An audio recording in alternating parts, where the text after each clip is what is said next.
So we're off to a good start.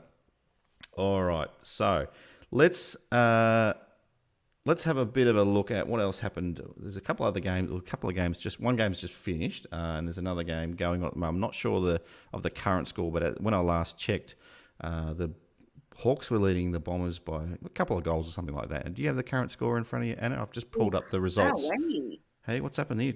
Please tell me the Bombers, the top 4 team, the Bombers are flying at the moment.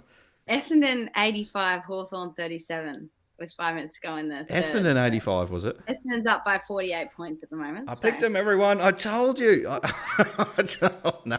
There you go. Are we top of the ladder? Oh, no. We'll have to do a special video about that one. No, good on them.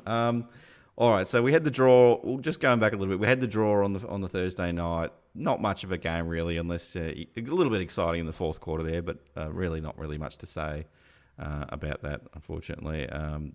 It was a bit of an average kind of game, really. Tim Taranto did pretty well in his first hit out there.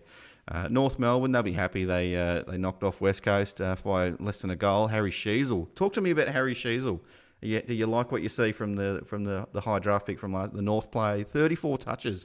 I think, was it the most by debutantes?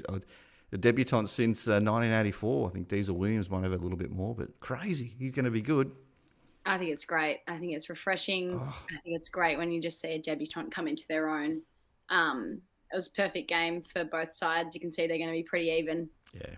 The AFL did some fixturing really on purpose this season compared to, I remember round 1 last year we played Essendon. Yeah.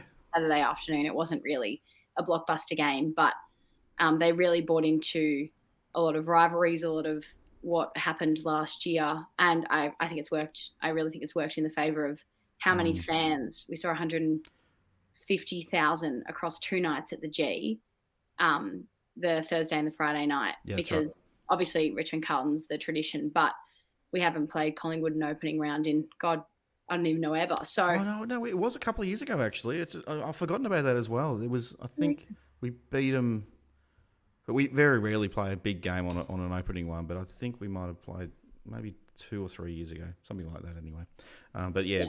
Doesn't happen very often. Watching that North West Coast game, I think it was at Marvel. It was great to see that the first and second tiers were full. So it was almost like a deliberate decision, I think, to let everyone sit on that second tier rather than the third tier. It just created such a great atmosphere. You could hear it through the coverage. It was fantastic. I hope they continue to do that for those lower drawing games and don't, because you just watch it on TV. If it's a game with 30,000 people there, there's hardly anyone on the second level because you've got to pay $80 or whatever it costs these days. Everyone's up the top and everyone's down the bottom. It's like, it just doesn't, I don't know, it's too spread out. I'd rather cram people in a little bit. If you're able to. Nick Larkey was the other one that kicked 6 goals too there. So moving on to the Port-Brisbane game. I thought Brisbane was going to win this one. I tipped Brisbane, but unfortunately Port got over the top. Smashed them in the second half by 10 goals. Absolutely killed them. And Jason Horne-Francis looks like he's going to be okay with the power for the rest of his career. I think he'll be fine. He looked pretty impressive as well. Now, what's going to happen at the match review with Cozzy Pickett? Did you see he was launching himself into outer space, into Bailey Smith's lower jaw there? Don't know how I think he might be in trouble. I think one of the key points, and I look at the Stewart incident last year, was, Stewart went past the ball, but he was bracing for impact as you are expected to do in AFL, in our sport. So that, I've never seen that before. I thought that was disgusting behaviour. I just don't know, with everything going on at the moment, and the players would know about all these concussion, all these class actions and everything that's going on in the media. Play as hard as you can, but that is a targeted attack. And in my opinion, he should get 6 to 8 weeks. I know he won't, but when you step back and you look at that, that's in the real world, that's an assault charge, right? Yeah. So you look at, you can't do that in footy. And if you go past and you bump, and I look at the Stewart incident and he got 4. I'm surprised he didn't get more because he went past the ball, but he didn't do an action where I'm sure in his head he went, all right, with the split second he had, I can just literally, he could have kept running past him. He wasn't even on the same line as him, the way that I guess you look at a lot of incidents where they're on the same line. And he made the conscious decision to launch himself in an assault way, and I think that should be 6 to 8 weeks. We don't want that in our game.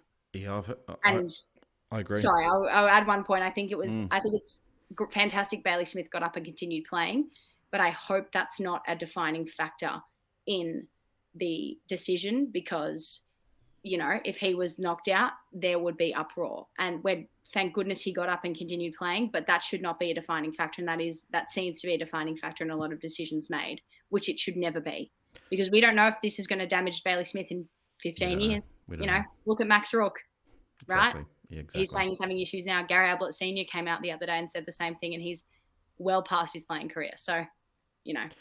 I was going to just add, I think it would be significant if the AFL match review made it a really big point of suspending this guy for 4+ weeks, let's say.